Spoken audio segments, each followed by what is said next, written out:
අපේ පළවෙනි ප්‍රශ්නේ තියෙන්නේ උපකරණයක නිරාපද සාධකය කියන්නේ මොකක්ද කියලා. සාමාන්‍යයෙන් නිරාපද සාධකය කියලා කියන්නේ දැන් ඕනම උපකරණයක් වෙන්න පුළුවන්, ගොඩනැගිල්ලක් වෙන්න පුළුවන්. ඒ වගේ ඕන එකක් අපි හදනකොට අපි ගන්නවා නිරාපද සාධකය කියලා එකක්. මේකට අපි කියනවා සේෆ්ටි ෆැක්ටර් කියලා සාමාන්‍යයෙන්. සේෆ්ටි ෆැක්ටර් කියලා කියන්නේ. ඒ කියන්නේ දැන් අපි හිතමු අපි යම්කිසි ඔයගොල්ලෝ දුන්න උදාහරණය තමයි අපේ ලිෆ්ට් එකක් ගන්නකො. සාමාන්‍යයෙන් ලිෆ්ට් එකක් ගත්තාම ලිෆ්ට් එක වැඩ කරන්නේ දෙපැත්තේ තියෙන බර සමාන කිරීම වගේ දෙයකින්. ලිෆ්ට් එක තියනවා නම් මේ ලිෆ්ට් එකත් එක්ක සම්බන්ධ කරපු කේබල් එකක් තියෙනවා. මේ කේබල් එකේ අනිත් පැත්තට අපේ ලිෆ්ට් එකේ ගෙනියන්න පුළුවන් ප්‍රමාණයට වඩා, ඒ කියන්නේ කියලා තියෙන ප්‍රමාණයට වඩා යම් ප්‍රමාණයක බරක් තමයි දාලා තියෙන්නේ. මේ දෙක බැලන්ස් කරන එක තමයි සාමාන්‍ය ලිෆ්ට් එක කරන්නේ. දැන් ඔයගොල්ලෝ දැකලා ඇති ගොඩක් ලිෆ්ට් වල ගහලා තියෙනවා එක්ක කිලෝ 750යි පුළුවන්, නැත්නම් කිලෝ 3යි පුළුවන්. කිලෝ 1000ක් පුළුවන්. එහෙම එක එක ප්‍රමාණ ගහලා තියෙනවා. දැන් මේ ප්‍රමාණය කියන්නේ දැන් මෙතන මේකට අපි කියනවා කවුන්ටර් වේට් එක කියලා. කවුන්ටර් වේට් කියලා කියන්නේ. දැන් මෙයාට ප්‍රතිවිරුද්ධව තියෙන බර. සාමාන්‍යයෙන් මෙයාගේ බර හදලා තියෙන්නේ මේ කියලා තියෙන කිලෝ 750යි මේ කැබින් එකේ බරයි ඒ එකතුවට වඩා තව පොඩි ප්‍රමාණයක් වැඩිපුර දාලා. අපි දුමු මේ කැබින් එක කිලෝ 200ක් බරයි කියලා. ඒතර මේ දෙක එකතුව අපිට එනවා කිලෝ 950. සාමාන්‍යයෙන් මේක يعني හරියටම බැලන්ස් වෙන්න තියෙනවා නම් මේක තියෙනවනේ කිලෝ 950 විතර. නමුත් දැන් මෙතන 750 කියලා කිව්වට අපිට මිනිසුන්ව පාලනය කරන්න බැහැනේ. ඒතර ඒ වගේ වෙලාවක මෙතන 750 ගාව ඔක 800ට යන්න පුළුවන්. ගොඩක් දැන් වර්තමානයේ තියෙන මේ එලිවේටර්ස් වල ගොඩක් වෙලාවට 750ට වැඩි වෙච්ච ගමන් මේකේ සයිරන් එකක් හදලා යන්න නැතුව යනවා. ඒ නැතත් මේකේ 750 ගාවට 750ම නෙමෙයි. සාමාන්‍යයෙන් මෙයාගේ දැන් හරි ගන්න 950නේ. බර එකතුව 950 එනවා. නමුත් මේක සාමාන්‍යයෙන් කිලෝ 1500 විතර තමයි හදලා තියෙන්නේ. මේ 950 1000 1200 වගේ ප්‍රමාණයකට හදලා තියෙනවා. 500 1200 වගේ ප්‍රමාණයට හදලා තියෙනවා. එතකොට මේ ඇත්ත ගන්නට වඩා වැඩිපුර හදනකොට ඒ කියන්නේ සාමාන්‍යයෙන් අපි ඩිසයින් කරන්නේ මුලින් ඩිසයින් කරන්නේ ඇත්තටම මෙයාට ගෙනියන්න පුළුවන් බර. ඔය කිලෝ 1000ක් කිලෝ 1000ක් කිලෝ අනේ කවන්නේ 1200 කිලෝ 1200 තමයි සාමාන්‍ය ගන්න. අපි මොකද කරන්නේ මේ කිලෝ 1200 අපි මේක බෙදනවා අපේ නිරාපද සාධකයෙන්. එතකොට දැන් මේක කිලෝ 1200 නම් මම හිතුව නිරාපද සාධකේ මම ගන්නවා මේ පද්ධතියේ 1.5ක් කියන. මේක මම 1.5න් බෙදුවාම අපිට යම් කිසි අගයක් එනවනේ. ඒ එන අගය මේ ලිෆ්ට් එකේ බර අඩු කරාට පස්සේ එන ගාණ තමයි අපි මෙතෙන්ට දාගන්නේ. එතන මෙන්න මේ සේෆ්ටි ෆැක්ටර් එක කියලා කියන්නේ සාමාන්‍යයෙන් අර මොකක් හරි උපකරණයක සේෆ්ටි මාජින් එක වගේ දෙයක්. එතන මේක අපිට උත්තර දීලා තිනවා උපකරණයේ ක්‍රියා කිරීමේදී යෙදිය හැකි අවම භාරය, උපකරණයේ ක්‍රියාකාරී භාරය, උපකරණයේ ක්‍රියා කිරීමේදී ඒට හානියක් නොවි දැරිය හැකි උපරිම භාරය, ඊළඟට උපකරණයක් ක්‍රියා කිරීමේදී යෙදිය හැකි උපරිම භාරය හා අවම භාරය අතර අනුපාතය, උපකරණයේ ක්‍රියා කිරීමේදී හැකි උපරිම භාරය හා ක්‍රියාකාරී භාරය අතර අනුපාතය. මේ නිරාපද සාධකය කියලා කියන්නේ දැන් මේක අපි බෙදලා ගත්තාම අපිට එනවා ආසන්න වශයෙන් දැන් මෙතන අපිට යම් කිසි උත්තරයක් එනවනේ. අපි මේ ඇවිල්ලා මැෂින් එකේ පුළුවන් උපරිම බර. උපරිම බර. මේ තියෙන්නේ ක්‍රියාකාරී බර. හරිද? එතකොට මම මේ නිරාපද සාධකය කියන එක මෙතන පොදු කරගත්තොත් මට ගන්න පුළුවන් මේ සෙට් එක ගත්තොත් මට ගන්න පුළුවන් මේ දෙන්න වෙනස් කරාම 1200 බෙදීම x තමයි අපේ නිරාපද සාධකය වෙන්නේ. හරිද? එතකොට මේක අපි ගත්තොත් උපරිම බර බෙදනවා ක්‍රියාකාරී බර. මෙන්න මේක තමයි අපි නිරාපද සාධකය කියලා කියන්නේ. දැන් යන්න පුළුවන් උපරිම ගාණ සහ ඒක ක්‍රියාකාරී බර අතර දරන අනුපාතය තමයි අපි නිරාපද සාධකය කියලා කියන්නේ සාමාන්‍යයෙන්. හරිද?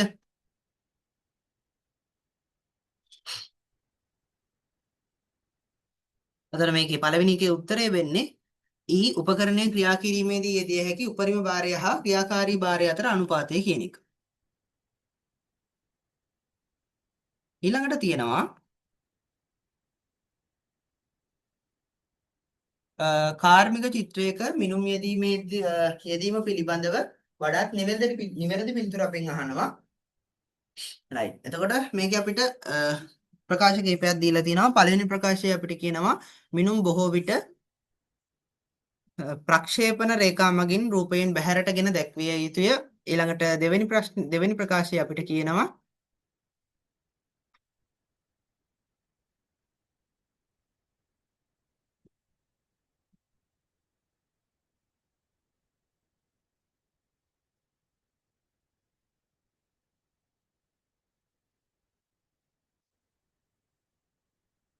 දෙවෙනි ප්‍රකාශය අපිට කියනවා එකවරක් මිනුම් දැක් වූ මිනුම් මගයක් වෙනත් පෙනුමක තවත් අයුරින් දැක්වීමට අවශ්‍ය නැත. තුන්වෙනි ප්‍රකාශයේ මිනුම් රේඛාවට ඉහළින් මානගය මිලිමීටර එකකින් දැක්විය යුතුය. හතරවෙනි ප්‍රකාශයේ මාන වෙනත් ඒකකින් දක්වන්නේ නම් මේට අගයට ඒකකයක් දැක්විය නැත. මේකෙන් ගත්තොත් එහෙම සාමාන්‍යයෙන් අපි කාර්මික චිත්‍රයක් ගත්තහම කාර්මික චිත්‍රයක අපි ගන්න පළවෙනි ප්‍රකාශය ඒකේ කියනවා මිනුම් බොහෝ විට ප්‍රක්ෂේපණ රේඛා මගින් රූපයෙන් බැහැරටගෙන දැක්විය යුතුය. අපි සාමාන්‍යයෙන්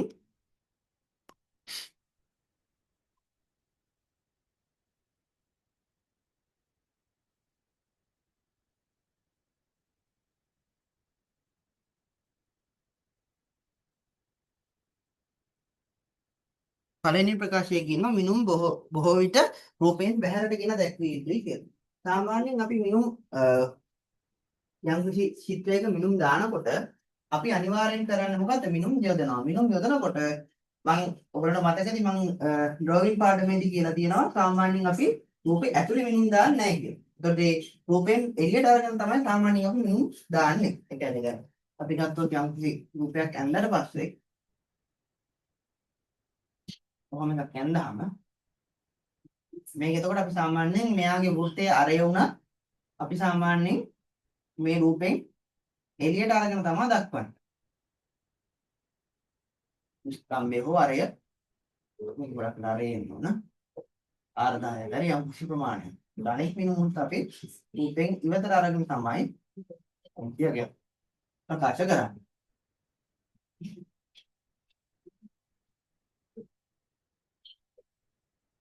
ඊළඟ ප්‍රකාශය අපිට කියනවා එක්වරක් දැක්වූ මිනුම් මගයක් වෙනත් පෙනුමක තවත් අයරකින් දැක්වීමට අවශ්‍ය නැත. ඒ ප්‍රකාශය හරි ඊළඟට B ප්‍රකාශයේ හරි මොකද අපිට සාමාන්‍යයෙන් මෙතනදී කතා කරන්නේ මේ ඍජු ප්‍රක්ෂේපණ ගැන. ඍජු ප්‍රක්ෂේපණ වලදී දැන් අපි අඳින රූප කිහිපයක් කොහොමද? ඇඳලා පස්සේ මේගොල්ලන්ගේ තියෙන මානෙ කියන්නේ මේ එක රූපයක දක්වපු මානයක් අපිට තවත් රූපයක දක්වන්න අවශ්‍ය වෙන්නේ නැහැ. කියන්නේ දැන් මෙතන අපි රූපේ උස පෙන්වුවා නම් ඒ උස නැවතත් මේකේ පෙන්වන්න අවශ්‍ය වෙන්නේ නැහැ. අපිට මෙයාගේ පළල හරි වෙනත් මානයක් අපිට දක්වන්න පුළුවන්. එතන මේක දැක්වුවාම මේ ප්‍රමාණය මෙතන අපි දක්වන්නේ. ඒක නැවතත් මේ කොටස දක්වන්න අවශ්‍ය වෙන්නේ නැහැ. එහෙනම් B කියන ප්‍රකාශයත් හරි. C ප්‍රකාශය අපිට කියනවා මිනුම් රේඛාවකට ඉහළින් මානගයක් මිලිමීටර එකක යොදා දැක්විය යුතුයි. ඒකේ පළවෙනි කොටස හරි. C ප්‍රකාශයේ මුල ටික හරි. ඒ කියන්නේ මිනුම් රේඛාවට ඉහළින් මානගය දක්වනවා. ඒක හරි. දැන් සාමාන්‍යයෙන් අපි මෙහෙම මිනුම් රේඛාව ලියුවොත් අපි මෙතනින් තමයි ඉලක්ක ලියන්නේ. මෙහෙම ගත්තා අපි මිනුම් රේඛාවට ඉහළින් තමයි මානෙ ලියන්නේ. නමුත් අපි මිලිමීටර අගයක් යොදන්නේ නැහැ. නිකන් ඉලක්කම විතරයි ලියන්නේ. ඒතර C ප්‍රකාශයේ දෙවෙනි කොටස වැරදි කියන්නේ. ප්‍රකාශයේ මුල ටික හරි නමුත් අන්තිම ටික වැරදි. D කියනවා මාන වෙනත් ඒකකින් දක්වන්නේ නම් ඒ අගයට ඒකේ දක්විය යුතුයි. අපිට එහෙම කරන්න බෑ. අපි යොදන සියලු මිනුම් මොකෙන්ද දාන්න ඕන? මිලිමීටර වලින්. මිලිමීටර වලින් දාන්න ඕන. මිලිමීටර කියන සංකේතය අපි භාවිත කරන්නේ. එහෙනම් D ප්‍රකාශයත් වැරදි. එහෙනම් උත්තරය වෙන්න ඕන A හා B කියන එක. ඊළඟට තුන්වෙනි එක කියනවා ගොඩනැගිල්ලක සේවාවන්ට අදාළව ගොඩනැගිලි මත ඇතිවන භාරයන් මොනවද කියලා තියෙනවා මේකෙදි.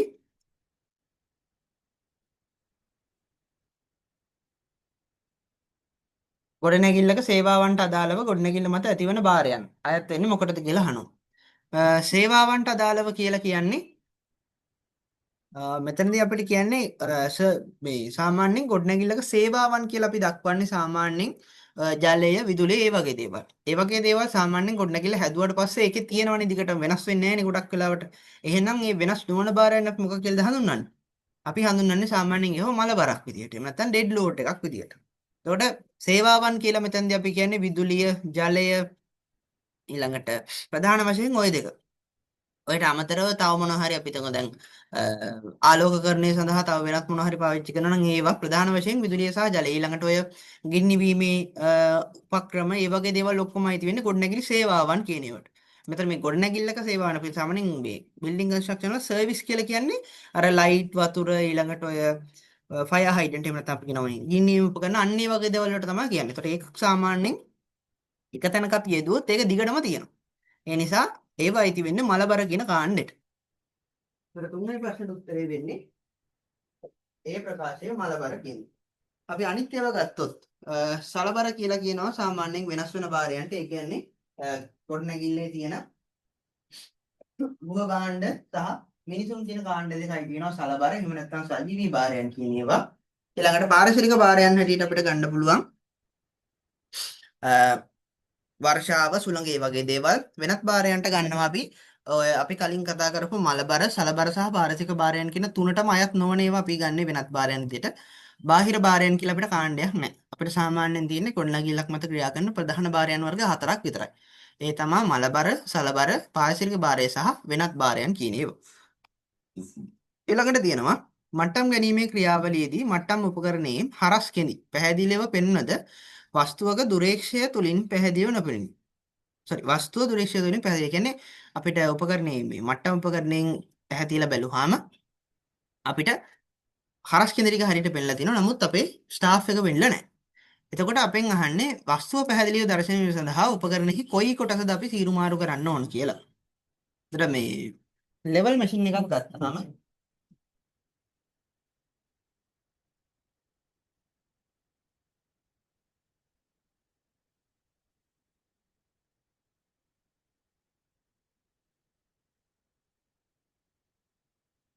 right අපි එක ලෙවල් මැෂින් එකක් අරගෙනම කරමු කොහොමද?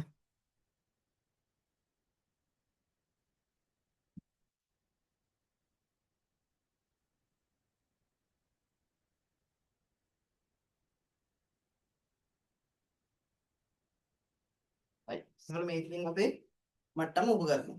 හරිද?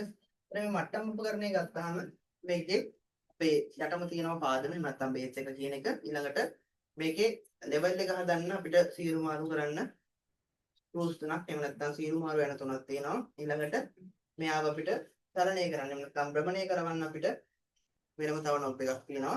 ඊට අමතරව අපිට විශේෂ තව නොබ් දෙකක් තියෙනවා. එකක් ඇවිල්ලා මෙතන මේ අපි ඇහැ තියලා බලන තැන නොබ් එකක් තියෙනවා. ඊට අමතරව මෙතන අපිට නොබ් එකක් තියෙනවා. මේ නොබ් එකට අපි කියනවා නාභිගත කරන්නේ කියලා. එතන මේක සහ මේ දෙන්නගෙන් කරන්නේ මේක ඇතුලේ තියෙන හරස් කෙඳි අපිට පේන්නේ නැත්නම් අපි කරන්න ඕන මෙන්න මේ උපනෙත මත තියෙන මේ කොටස කරකවන්නයි තියෙන්නේ. ඒතර මේකෙන් හැදෙන්නේ හරස් කෙඳි. මේකෙන් තමයි අපි යම් කිසි දෙයක් දිහා බැලුවට පස්සේ ඒකේ අපිට අවශ්‍ය නාභිය. එහෙම නැත්නම් ඒක පේන නොපේන ගතිය හදාගන්න තියෙන්නේ මෙන්න මේ නාභිගතකරණය කියන කොටස. ඒතර මේ ප්‍රකාශයට අදාළව අපි කරකවන්න ඕන මොකක්ද? මෙන්න මේ නාභිගතකරණය කියන කොටස. අපල මේක මොන ප්‍රකාශයක් තියෙන්නේ කියලා. පළවෙනි එක අපි කියනවා. පළවෙනි එකට කියනවා හරස් කෙඳි සීරුමාරු කළ යුතුයි. මෙතනදී හරස් කෙඳි කියන එක අපිට සීරුමාරු කරන්න බෑ. මේක ඇතුළේ තියෙන හරස් කෙඳි පේනවද නැද්ද කියන එක අපිට හදා ගන්න පුළුවන් වෙන්නේ මෙන්න මෙතන තියෙන උපනිතේ තියෙන මෙන්න මේ කොටස. ඊළඟ දෙවෙනි ප්‍රකාශය මට්ටම් උපකරණේ ස්ක්‍රූ පැන වලින් මට්ටම් කළ යුතුයි. එතන මේක පේන්නේ නැති එක මේ ස්ක්‍රූ පැන වලින් මට්ටම් කරා කියලා ඒක පෙනීමක් ලැබෙන්නේ නැහැ.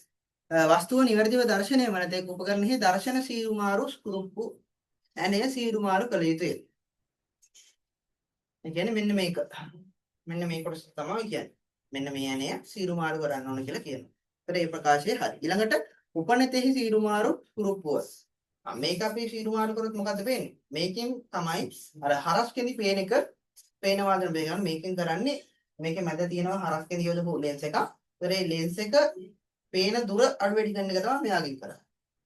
මේකෙන් කරන්නේ මේ අරස්කෙදි තියෙන ලෙන්ස් එකට එහයින් තව ලෙන්ස් කීපයක් තියෙනවා. ඒ ලෙන්ස් ටික ඉස්සරහට පස්සට කරන්න තමයි මෙයයි. අපේ අරස්කෙදි හරියට පේනවා අපේ අවශ්‍ය වස්තුව පේන්නේ නැහැ කියලා කියන්නේ මෙන්න මේ නාභිගත කරන එක.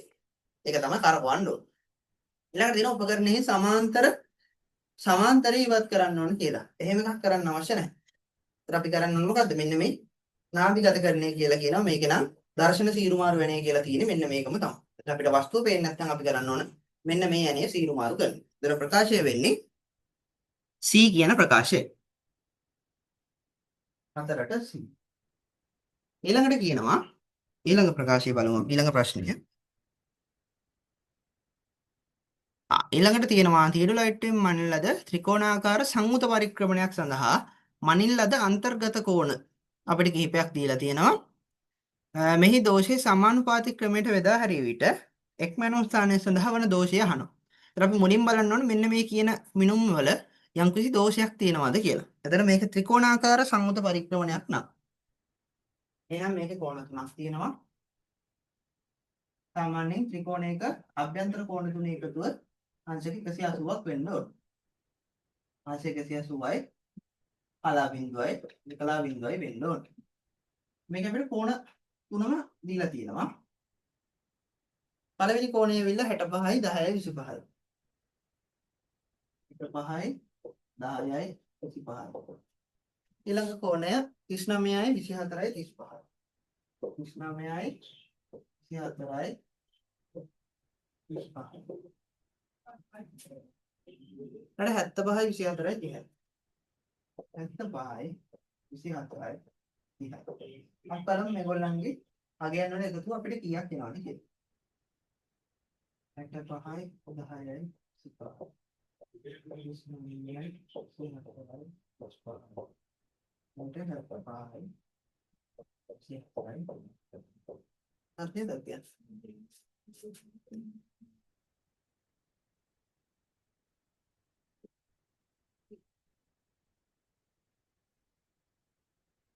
මොකද 75යි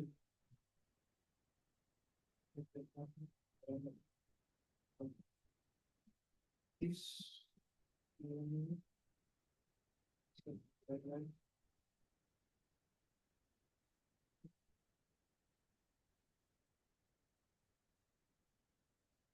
මේක අපිට එනවා 179යි කලා 59යි විකලා 30ක් කියලා.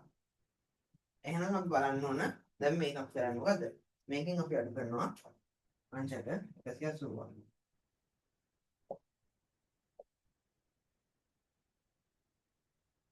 අපිට එනවා පින බිඳුවයි විකලා බිඳුවයි කලා 30ක්. මේ ඇවිල්ලා දෝෂය. දෝෂය දින විකලා 30ක් තමයි තියෙන්නේ. අපෙන් අහන්නේ මොකද්ද? මෙහි දෝෂය සමාන පෙඳ බෙදා හැරියට එක්මනුම් ස්ථානයක් සඳහා වන දෝෂය අහන්නේ. එහෙනම් මේකේ ස්ථාන තුනක් තියෙනවා. එහෙනම් අපි මේක තුනෙන් බෙදුවාම අපිට එනවා පින අංශක බිඳුවයි කලා බිඳුවයි විකලා 10ක් කියලා. මේකේ දෝෂය අහන හින්දා මුලට ඍණාගය තියෙන්න ඕන.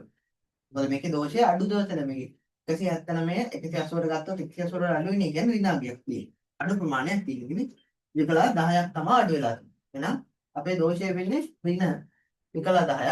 අපෙන් එහෙම චෝදනය කොච්චරද කියලා චෝදනය එහෙනම් ධන විකලා 10ක් වෙනවා. එක් මනුස්ස ස්ථානයක් සඳහා. ඒතර මේකේ දෝෂයේ ඍණ ධන අගයක් නැති හින්දා වෙනම ප්‍රකාශ කරලා නැති හින්දා අපිට මේකේ කෙලින්ම 10 කියන එක ගන්න පුළුවන්. උත්තරය වෙන්නේ B.